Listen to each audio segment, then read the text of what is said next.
dia a todas as pessoas que fazem parte desse trabalho. É um prazer imenso retornar à Santa Fé, particularmente porque podemos ter a oportunidade nesta noite de fazer um estudo aclarado pelas informações de Francisco Cândido Xavier através do livro Boa Nova, que é uma psicografia de Humberto de Campos, para que a gente possa olhar um pouquinho o Evangelho mais naquele momento que ele se desenrolava. Muitas passagens do Evangelho, como a passagem que fala da fé, que é o capítulo 19 do Evangelho segundo o Espiritismo, em algumas situações a gente fica às vezes um pouco difícil de entender por que daquela colocação. E o interessante desta obra de Chico Xavier, através de Humberto de Campos, é que a narrativa dele é como se fosse aquilo que estava acontecendo nos bastidores da pregação, da experiência e da vivência do Cristo. Então, quando a gente toma a passagem que fala do grão de mostarda, que os discípulos, na verdade, não puderam expulsar aqueles demônios, que assim eram chamados, do corpo do filho daquela criatura, que ora caía na água, ora caía no fogo, nós não ficamos assim, não ficou muito claro na nossa cabeça. Jesus simplesmente na narrativa diz assim: ó raça incrédula e depravada, até quando vós sofrereis? E aí, buscando dentro do livro de Humberto de Campos, a gente vai encontrar uma passagem no capítulo 7, que se trata, na verdade, a luta contra o mal. E é interessante que nesta narrativa, Humberto de Campos traz, através de Chico Xavier, então, uma proximidade muito grande com aquilo que era a vivência diária de Jesus.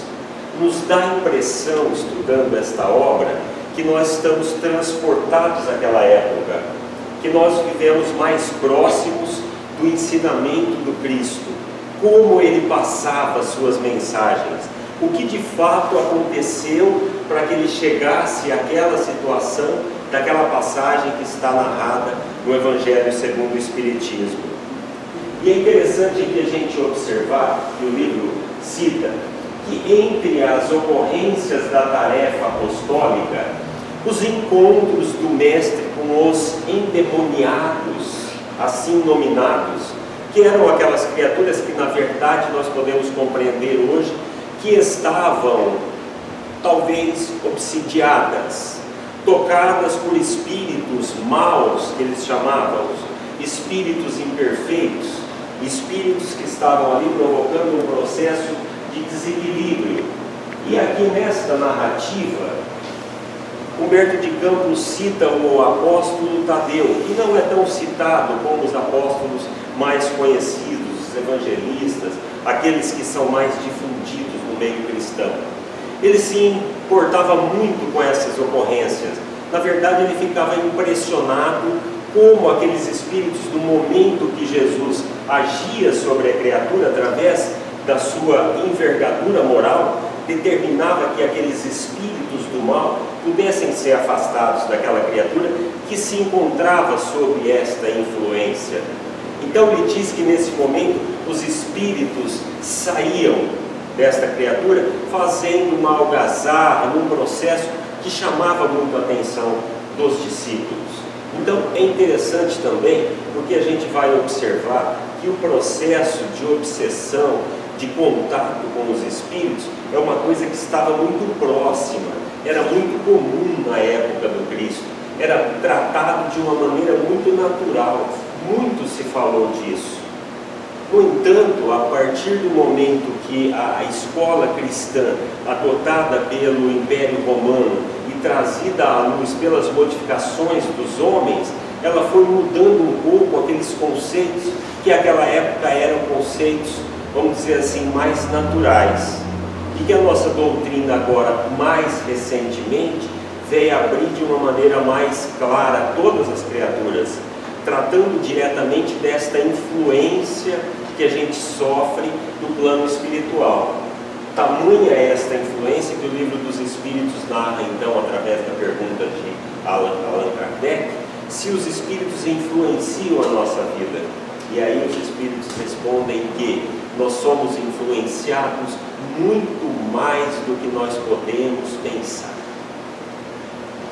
Então isso nos chama a atenção, porque nos dias atuais, nós próprios podemos nos incluir nas condições destas criaturas da época do Cristo.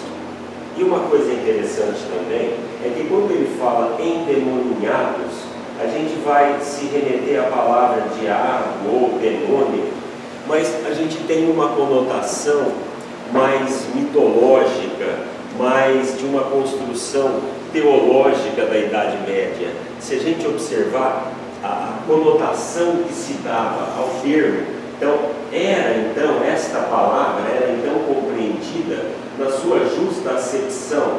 Era ele o adversário do bem, simbolizando o termo diabo desta forma, todos os maus sentimentos que dificultavam o acesso das almas à aceitação da Boa Nova ou do Evangelho. Então veja que não é mais aquela construção que foi feita na nossa cabeça, porque todos nós trazemos esta impressão, esta vivência, esta experimentação, este retorno nosso das encarnações. Nós provavelmente vivemos na Idade Média, vivemos todo esse período de imposição dos conceitos religiosos através da teologia, e são imposições que levam a criatura não ao aclaramento, mas à dominação, à sujeição a criaturas que na verdade praticavam o domínio. Então, se a gente for observar essa questão de uma maneira mais clara, bastaria a gente lembrar que até recentemente, aqui na história cristã no Brasil, nós, que na grande maioria vivemos da Igreja Católica, vamos nos recordar que as missas eram rezadas em latim. Então, pensa bem, se é difícil eu ler e compreender os ensinamentos de Jesus, porque são ensinamentos profundos, são ensinamentos que nos cabe refletir sobre aquilo que ele estava falando, porque é uma mente de nível muito elevada. Jesus está trazendo a informação de libertação dos espíritos, de transformação do nosso conceito moral. Agora imagina se a gente está aqui fazendo uma pregação, ou estávamos nós dentro de um templo, sujeitos a uma língua que não era nem a nossa língua. Entender aquilo que está escrito à luz da língua que nos fala o coração não é fácil. Como seria isso então, se isso está colocado para pessoas que trariam isso, vamos dizer assim, sob um véu? Então o Espiritismo tem a benesse de fazer com que nós hoje possamos discutir de uma maneira aberta. Nós estamos estudando pessoas que a gente vem aqui através de um estudo, da pesquisa de uma obra, tentar fazer um aclaramento daquilo que a gente está estudando à luz do Evangelho cristão. Isso está aberto para todas as criaturas. Quantos companheiros palestrantes, quantos grupos de estudos aqui, a gente não pode debater uma página do Evangelho, uma página de uma obra igual a essa, para que a gente pudesse compreender. Então, uma coisa interessante aconteceu. No dia seguinte, Jesus saiu com alguns de seus apóstolos e Tadeu ficou. E ocorre que trouxeram a Tadeu uma mulher, que eles chamam aqui, uma pobre tenente foi trazida a Tadeu, que não conseguiu modificar sua situação. Olha que coisa interessante. Então a gente vai se remeter ao capítulo 19 do Evangelho segundo o Espiritismo, quando aquele pai traz o filho e diga assim: mestre, eu queria que você curasse meu filho que ora cai no água, ora cai no fogo, porque os seus apóstolos não conseguiram. Então nós estamos olhando uma passagem narrada dos bastidores da vida cotidiana do Cristo, da sua pregação de muitas coisas e partes que nós não encontramos muitas vezes na Bíblia cristã. Muitas vezes não está narrado pelos apóstolos, pelos historiadores. Então dentro dessa concepção, aqui nós temos de uma maneira explicada claramente que uma mulher também foi trazida a Tadeu e que Tadeu não conseguiu. Então Tadeu ficou, diz assim, somente no outro dia, ao anoitecer, na presença reconfortadora do Messias, foi possível a infeliz dementada recuperar o senso de si mesmo. Então essa criatura estava no processo de desequilíbrio, de influenciação, de atração, de vibração, de sintonias com daimons ou demônios, porque desde a época da filosofia socrática, esses espíritos que se comunicavam e que influenciavam as criaturas eram conhecidos como daimon ou demônios, não no sentido daquilo que a Idade Média nos coloca, porque qual é o nosso conhecimento? Nós queremos imaginar de um Deus e de uma criatura demoníaca que se apresenta em constante luta, o bem contra o mal, esquecendo-se de que Deus, como uma criatura soberana, criador de todo o universo, sendo então a origem de todas as coisas, não poderia ter criado demônios para ficar brigando com ele. Vocês concordam? Então, se Deus é soberano, superior, está colocado sobre todas as criaturas, todos estão sujeitos às suas leis naturais. Então, por que isso acontece? Porque os espíritos, tendo a liberdade, desviam-se do caminho e fazem a prática de atos que os levam a situações daquilo que a gente chama da prática do mal, da imperfeição, da incorreção. Então esses são os espíritos perturbados ou dementados, né? Aqui diz então que Tadeu caiu num profundo cismar. Tadeu ficou pensando naquilo. Por que eu não consegui? Aí o mestre chegou no outro dia, com a presença do mestre, o espírito mal saiu na hora. Então, aquela preocupação de Tadeu, ele começou a maquinar. Tadeu começou a pensar assim: por que Jesus, com toda a envergadura moral, com todo o poder que ele representa, sendo um filho de Deus, por que ele não reúne, então, todos esses espíritos maus, para que a gente pudesse agora, ele, com a sua força, transformá-los todos à luz do Evangelho? Então, Tadeu pensou assim: acho que é uma ideia boa, né? Tadeu colocou isso para Jesus. Senhor Jesus, por que a gente não reúne, então, todos os espíritos do mal e a gente não provoca esta modificação deles? Se você é filho de Deus, se Deus é todo poder, teoricamente ele poderia fazer isso.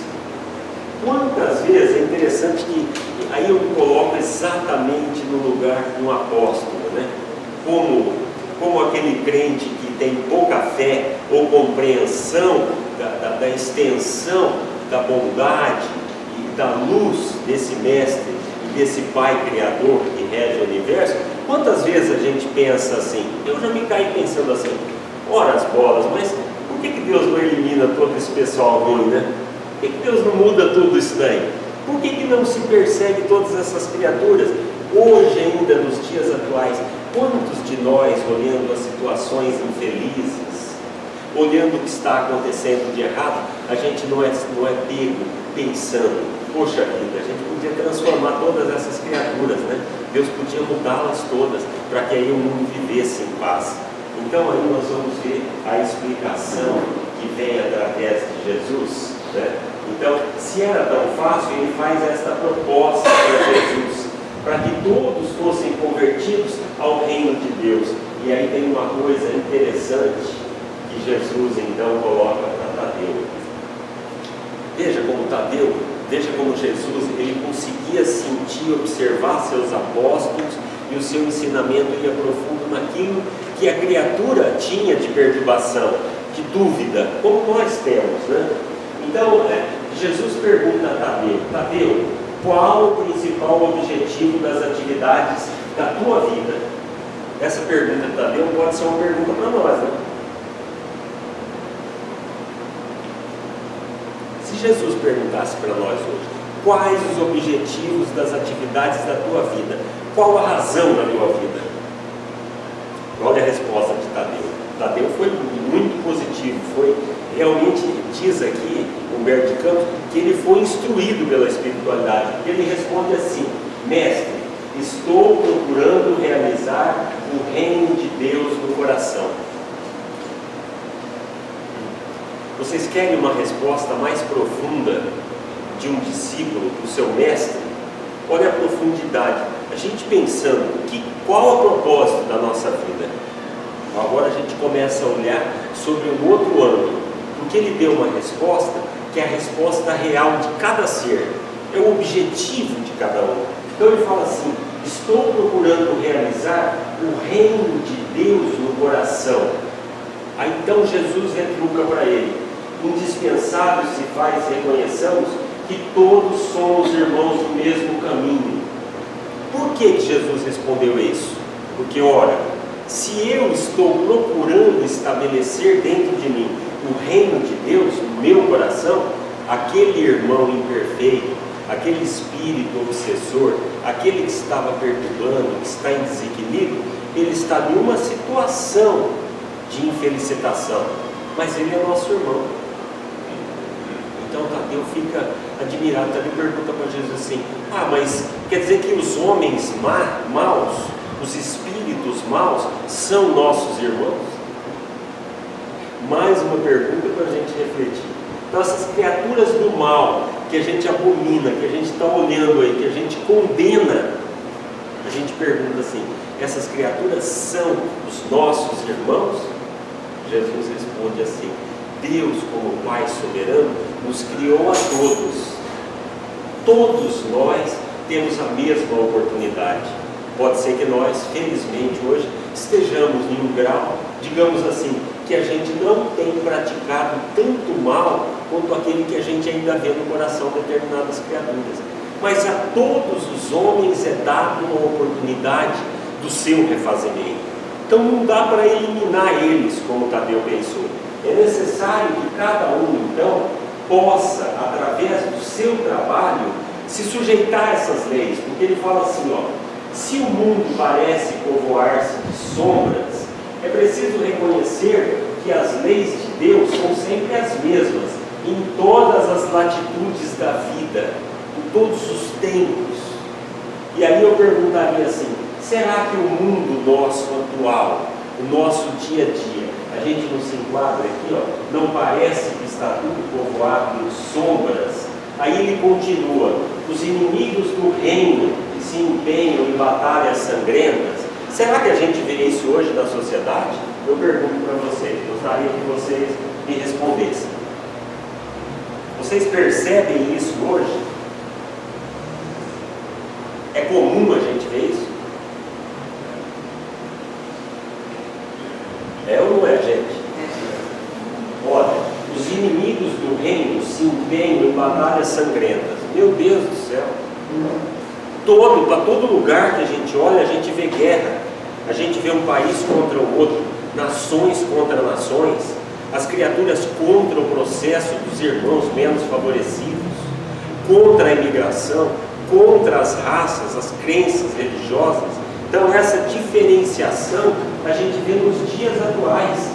Então, se isso está acontecendo, o mestre responde: não ouvides o teu próprio trabalho, não se esqueças da tua função de trabalhador para modificar esta conotação. Porque ele nos chama a atenção: será que a nossa parcela, por menor que ela seja, diante destas dificuldades, nós estamos fazendo, nós estamos processando, padecem no inferno das ambições desmedidas? Tem ambição desmedida hoje em Brasília, em São Paulo, no Mato Grosso, no Rio, acho que em qualquer lugar, né? Está de tal forma, a ambição está tão desmedida, há um descaso total das coisas, que para onde a gente olha, a gente se assusta. Então Jesus vem explicar: caminha para Deus, como dizendo assim: não vamos tomar o caminho do mal, não vamos colocar lenha na fogueira, não vamos criar uma situação mais conflituosa do que ela é. Vamos educar os nossos corações. Por isso que Jesus responde para Tadeu: o que é o propósito da tua vida, Tadeu? Tadeu inteligentemente responde: mestre, estou procurando construir o reino de Deus em meu coração. Será que a gente está procurando construir o reino de Deus dentro de nós?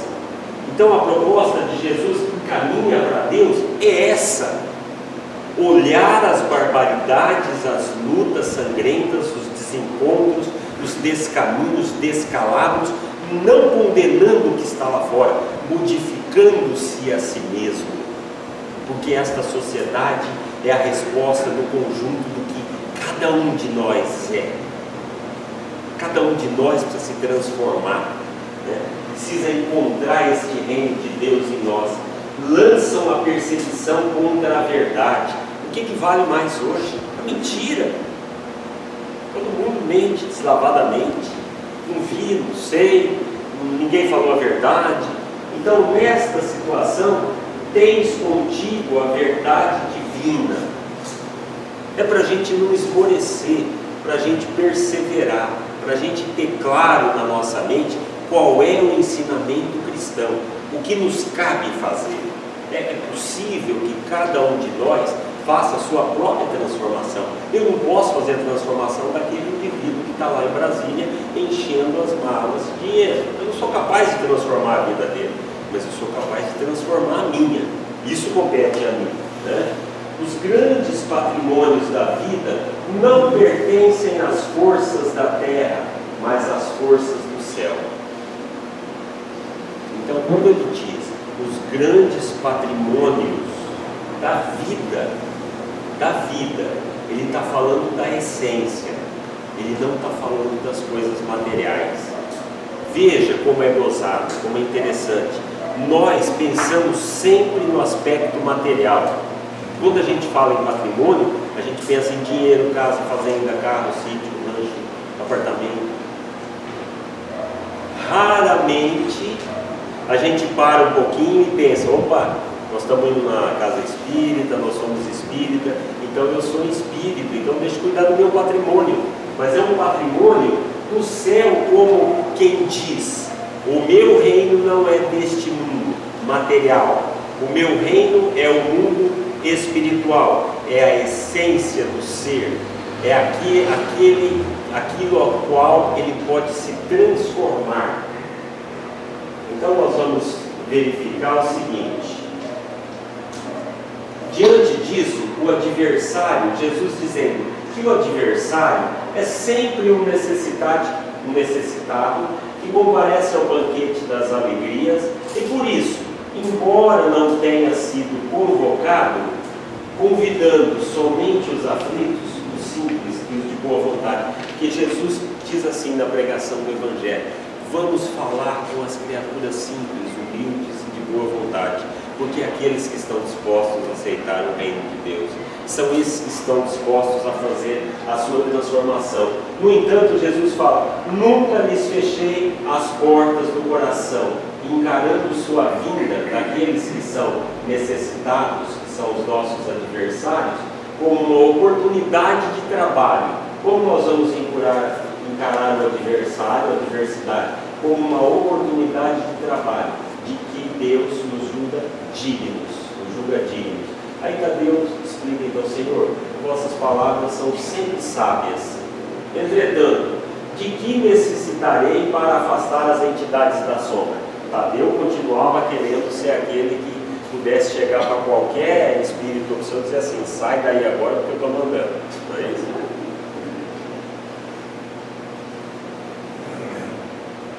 No trabalho de mediunidade, quem tem autoridade para falar com esses espíritos, digamos assim, empedernidos, teimosos, complicados, desviados, endemoniados no sentido de que são espíritos na prática do mal.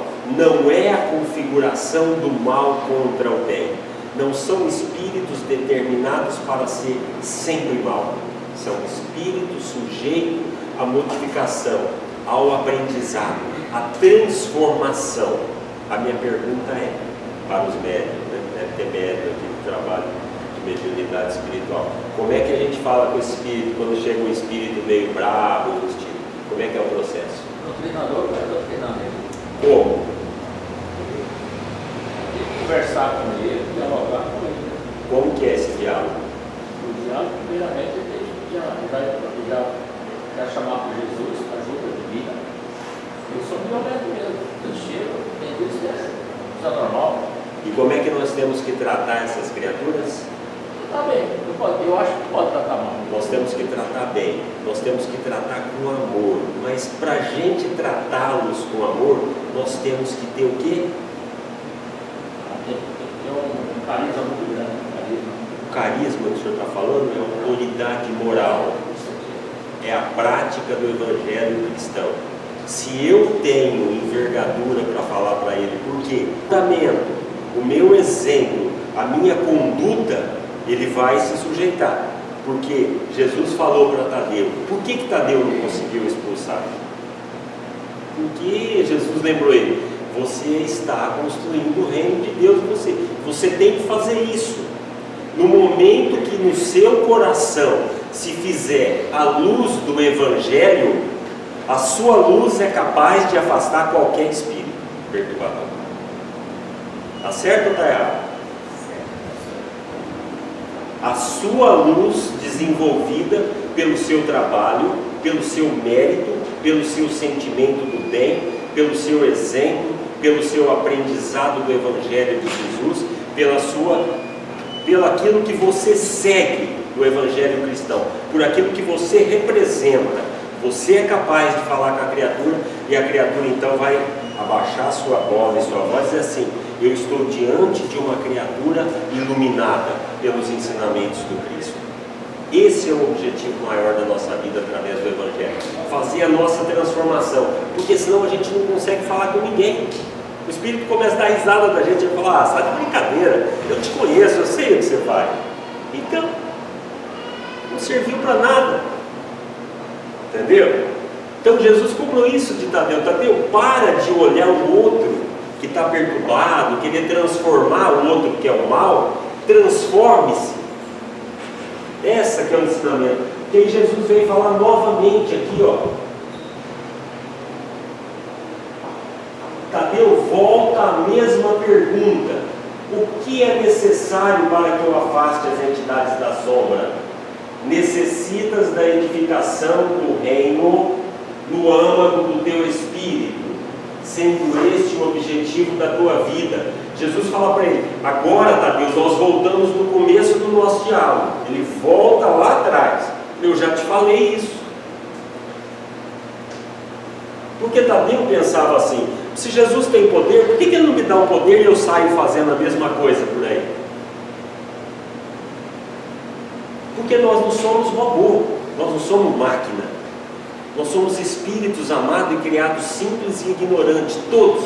E nós vamos evoluindo, galgando esta possibilidade através do nosso trabalho de engrandecimento moral. Porque senão não teria graça. Então era todo mundo igual, todo robozinho, né? Deus criou todo mundo igual, ninguém fazia nem mais nem menos, não existia mais nada. Então, vamos pensar assim: qual é o mérito que a gente teria? Como seríamos nós, individualidades, criaturas à semelhança de Deus? Porque a minha pergunta é: por mais simples, humilde que nós sejamos, cada um de nós aqui se enxerga como uma criatura única. De fato é o que nós somos. Nós não somos iguais. Nós não somos iguais. Perante Deus, Ele nos enxerga como espíritos que alcançarão esta possibilidade de luz. Mas nós estamos em estágios diferentes, depende de nós. Então, esta conversão, ele diz que só a luz do amor divino é bastante forte para converter uma alma à verdade. Então, nós temos que converter a nossa alma. A do outro vai converter também, porque ele vai um dia cair em si, ou por causa da sensibilidade do exemplo, ou por aquilo que a gente representa e pode trazer de envergadura moral diante daquele espírito, como Cristo fez. Quantos seguidores do Cristo nós temos 2000 anos depois? O que nós estamos fazendo aqui hoje? Estamos estudando os ensinamentos do Cristo, uma coisa que nós não aprendemos ainda, né? Nós falamos há pouco que até bem pouco tempo atrás essas mensagens do Cristo nos eram passadas em códigos. As criaturas iam nas igrejas, lá só o sumo sacerdote falava com Deus. Então era um negócio, era meio assim, ó, para vocês não, é fechado. Jesus veio, olha, o meu evangelho é para todas as criaturas do mundo, todas.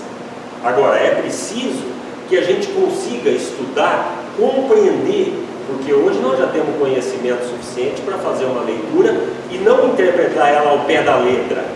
Procurar compreender como Humberto de Campos faz através de Chico Xavier, esmiuçando aquele ensinamento do Evangelho. Então, né? Se nós necessitamos desta construção do reino de Deus no nosso espírito, então a conclusão é: não existem, portanto, demônios e penas eternas. Deus seria injusto. Cadê a justiça de Deus? Se tem seres condenados eternamente ao fogo do inferno, vamos dizer assim. Cadê a justiça de Deus? Então, não existem infernos e castigos, apenas ensinamentos, aprendizados e a evolução para a perfeição. Isso que a gente vê, que a gente acha que são os demônios, é a falta da perfeição, é a imperfeição no seu mais alto grau. Compreenderam? A ignorância traz a violência. A violência cria esse descalabro total. Nós enxergamos essas criaturas como demônios. Elas são criaturas falidas, mas que devem, como todos os filhos de Deus, ao seu tempo, através da lei de ação e reação, através da lei natural, através da lei de reencarnação, de sujeição à sua semeadura, elas vão colher aqueles frutos de tal sorte que um belo dia todas essas criaturas, aqueles espíritos maléficos, os mais terríveis, serão anjos iluminados. E com absoluta certeza, muitos de nós já provocou muitas dores no passado, criamos situações complicadas.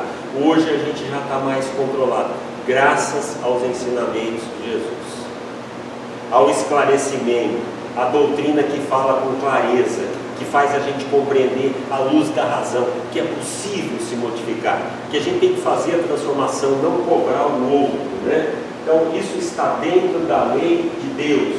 Então o reino de Deus é a edificação divina da luz. E aqui ele diz assim, simplesmente: a luz ilumina, a luz não cobra, né? A luz dispensa longos discursos. Às vezes a gente vem fazer a palestra e eu me sinto assim, até de alguma forma, preocupado com o tipo de narrativa que a gente tem na Casa Espírita.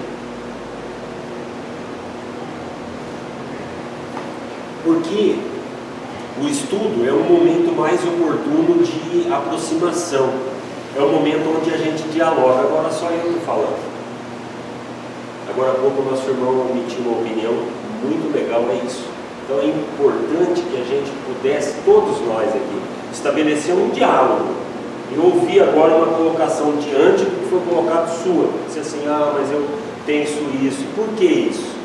Então é necessário que estas palavras, né, dispensando longos discursos, então a exemplificação, a energia, a luz, aquilo que nós somos. As criaturas se aproximavam de Jesus e elas se transformavam, porque Jesus era uma energia tão grande, né, um potencial de luz tamanha pela sua envergadura, que as criaturas chegavam perto e mudavam o coração do homem rude, do poderoso, do pobre.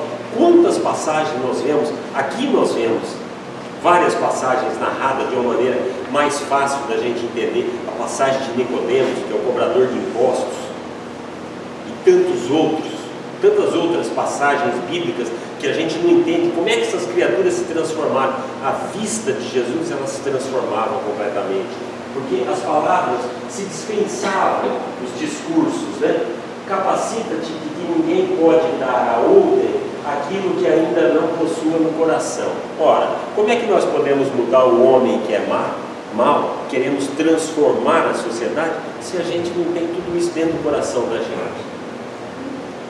Então Jesus fala para Tadeu, primeiro, Tadeu, construa o reino de Deus no teu coração, ilumine o teu espírito, faça do teu espírito, da tua ação como ser, luz, para que aí você tenha capacidade moral de colocar e de falar com as criaturas, né? Vai, trabalha sem cessar pela tua vitória, zela por ti e ama teu próximo, sem esqueceres que Deus cuida de todos. Como é que Deus cuida de todos? Todas as criaturas, todos, sem distinção, o bom, o ruim, o mal, o melhor, o pior, o pobre, o rico, todos, através da sua lei natural. Nós vivemos como ser espiritual, agora estamos encarnados em um corpo, passeando aqui pela terra, né? É uma experiência. Nós estamos nesse processo dentro de uma lei natural que esse Criador universal estabeleceu. A gente está sujeito a ela. A gente não percebe. Vejam vocês que a gente vive aquilo que se chama, a gente vive meio no automático, né? A gente não olha muito as coisas, não compreende tudo, mas nós sabemos que tem um Deus que controla tudo isso. Nós estamos inseridos neste universo. Nós somos essas criaturas de Deus. A minha pergunta na outra palestra, que acho que eu não falei aqui sobre a fé, é: quem está no comando? Eu gosto de fazer essa pergunta para as pessoas, dizer assim: você está no comando da sua vida? Será que está? Será que nós estamos? Nós não controlamos nada, gente. Nós estamos aqui andando para lá e para cá com esse corpito. Eu não controlo o que tem dentro dele. Eu recebi uma estrutura de um homem carnal para que o Espírito habitasse. Esse Espírito sou eu na essência. Mas eu não compreendo, não depende da minha vontade. Eu posso ir embora agora, eu posso ficar mais 10 anos, mais 20. Um monte de coisa pode acontecer.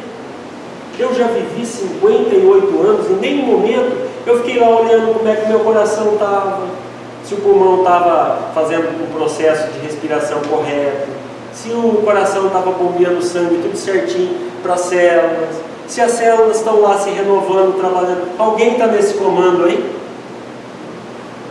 Nós não estamos. E no entanto nós estamos aqui. Então Deus no comando de tudo. Por isso que ele fala, né? Deus cuida de todos.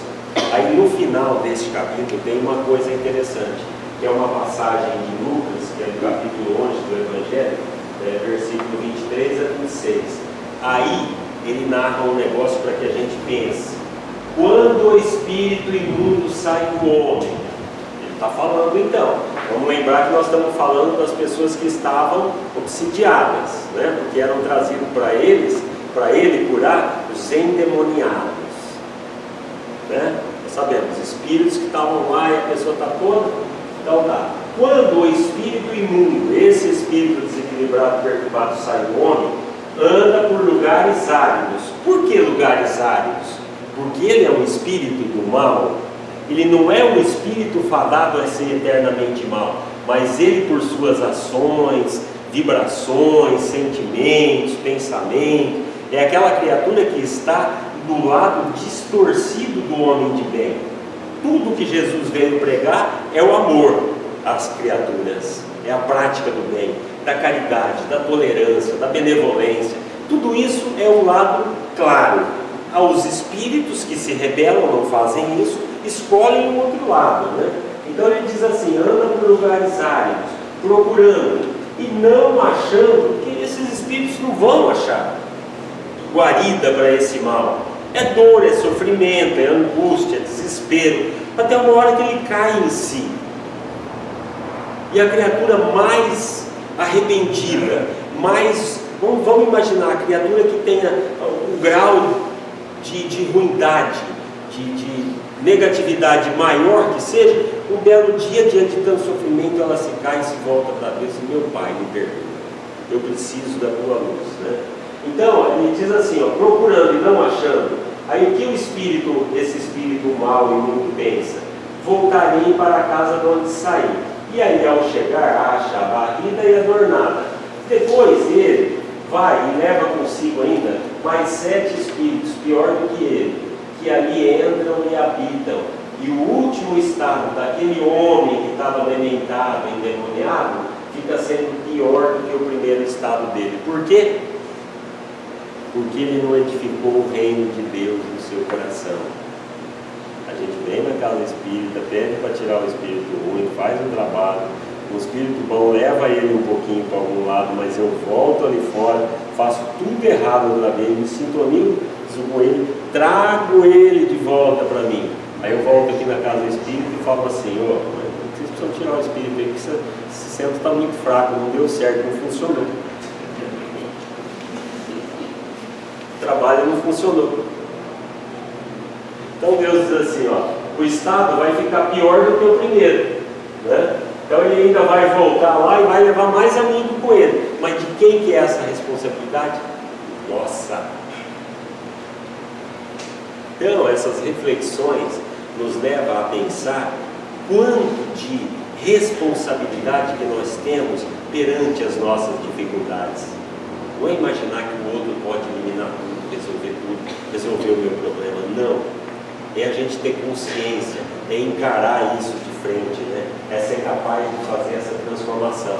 E para encerrar, então, tem um capítulozinho nesse livro, O Problema do Ser, do Destino e da Dor, que é do Leon Denis, que aí é um outro apóstolo do Espiritismo, né? É uma criatura fantástica que veio logo ali depois de Kardec, vivenciou o finalzinho da vida dele e foi uma pleiade de espíritos encarregados da revelação espírita, de trazer essa luz ao mundo, essas informações, toda essa transformação. Esse espírito de uma envergadura fantástica, um filósofo, um pensador. Então ele abraçou o espiritismo, trabalhou na divulgação, livros memoráveis, fantásticos, né? Como esse livro dele que a gente deveria estudar um pouco mais a fundo para compreender de fato o que somos nós, as criaturas humanas. Então, na terceira parte desse livro, ele fala das potências da alma. Estas potências que nós temos na alma, ele destaca a vontade. E aí ele narra assim, ele está se referindo ao livro, né? No começo do livro, do estudo do ser, aqui consagramos a primeira parte da obra. Essa primeira parte da obra deixou-nos entrever a poderosa rede de forças das energias ocultas em nós. Mostrou-nos que todo o nosso futuro, em seu desenvolvimento ilimitado, lá está contido no germe. Olha o que o Leon Denis então está dizendo. Que nós temos esse potencial, essas forças dentro de nós. Esta obra mostra, através do estudo do ser, daquilo que nós somos, né, que estas energias estão ocultas em nós. A causa da felicidade não se acham em lugares determinados no espaço, estão em nós, nas profundezas misteriosas da alma, o que é confirmado por todas as grandes doutrinas. E aí vem Jesus novamente e vem nos colocar: o reino dos céus está dentro de vós. O reino dos céus está aqui dentro, não é um lugar. Eu não vou para algum lugar que é o reino de Deus. Esta construção do reino de Deus em nós. Então, aqui no começo, Tadeu responde, e ele fala muito bem, Tadeu, o objetivo da sua vida, o que você está aí para praticar e fazer, é construir a obra do reino de Deus em seu coração. Então, Leon Denis vem dizer aqui que a vontade é a maior de todas as potências. Nós temos tantas potências na alma, no espírito, nós somos capazes de construir tantas coisas, mas essa vontade, esse desejo, esta fé, que é esse compromisso com a espiritualidade, com a realidade da vida, que não é as coisas perecíveis da matéria, porque as coisas da matéria se transformam. Nosso corpo estava bonito, vai envelhecendo, fica com dor, tem dificuldade para andar, já não tem a mesma vontade, a energia já não dá. Vai chegar um dia que a gente não consegue mais. Aí a gente pega aquele corpinho todo dementado, fragmentado e deposita ele numa urna velha. Essa é a parte do corpo. A parte do espírito não. O espírito não tem idade. Ele não está sujeito à lei da matéria. Ele é luz, essa energia, né? Então essa vontade que a gente tem é capaz de transformar a nós primeiro, para que a gente possa então, em conjunto com os irmãos, com a prática do bem, com o amor, com a caridade, fazer a transformação de todas as criaturas. Que a gente possa então ter refletido nesses breves momentos de uma maneira mais fácil do Evangelho. Por isso que eu orientaria para que vocês peguem as obras que nós temos na Casa Espírita, como as obras de Emmanuel, de Chico Xavier. São obras que trazem o Evangelho com uma claridade de luz, uma atualização da informação. Fala de uma maneira que a gente começa a olhar Jesus. Me deu a impressão, relendo esta obra de Humberto de Campos, que eu estava lá caminhando pelo lago de Cesareia, né, pelo Tiberíades, vendo os pescadores, aquelas criaturas humildes, como é que o Cristo tratava elas. O livro é tão lindo porque ele tem toda a narrativa, depois do desfecho da crucificação, Maria, sua mãe, quanto sua mãe Maria sofreu pela sua morte, né? A gente fica imaginando Maria tendo recebido lá atrás, no momento que Maria estava aos pés da cruz de Jesus, toda aquela história passava pelas lembranças desta mãe, com o coração dilacerado, olhando para o seu filho, lembrando que o anjo houvera informado para ela que ela receberia a luz de Deus em seu ventre, que esta criatura era a criatura que ia transformar o mundo. E aí essa mãe se vê diante do Calvário, com o seu filho traspassado pelas lanças, pelos pregos, no processo de sofrimento. Como esta mãe terrena, apesar da elevação desse espírito, como é que esse espírito se sente? Então é preciso que nós, ao estudarmos o Evangelho de Jesus, possamos voltar a estas bases, vivenciar, compreender Jesus de uma maneira para que a gente possa aceitar os seus ensinamentos, colocá-los em prática na nossa vida, porque eles são grandiosos, eles não poderiam se perder para o mundo, como de fato não se perdeu, mas é necessário que o quanto antes a gente consiga entender a lógica desse espírito luminar, por que ele pregou essas coisas, porque ele queria essa transformação nossa, porque ele acredita em nós, o que ele espera que a gente faça. Tudo isso que Jesus coloca nos seus ensinamentos são tarefas que nós podemos desenvolver em nosso coração, e vai ser a razão da nossa transformação, da nossa iluminação, e que a gente possa um dia então estar vivenciando um reino de paz, de equilíbrio, de luz, né? De alegria, de sustentação, não mais de choro, de doença, de morte, de sofrimento, para que a gente abandone essa angústia que assola os nossos espíritos, possamos viver conforme os ensinamentos do Evangelho de Jesus. Que Ele nos ilumine, nos ampare, nos guarde, agora e sempre.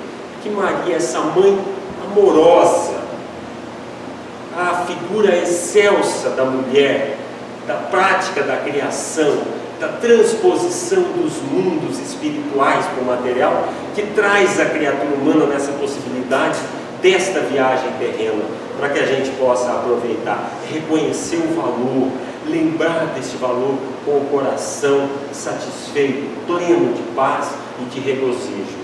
Que Jesus ampare-nos, Maria nos ilumine, todas as criaturas, nossa família, nossa comunidade, todos os irmãos no caminho, para que a gente possa, o mais rápido possível, atingir os ápices da vida que Jesus espera para todos nós. Que assim seja, em nome de Jesus.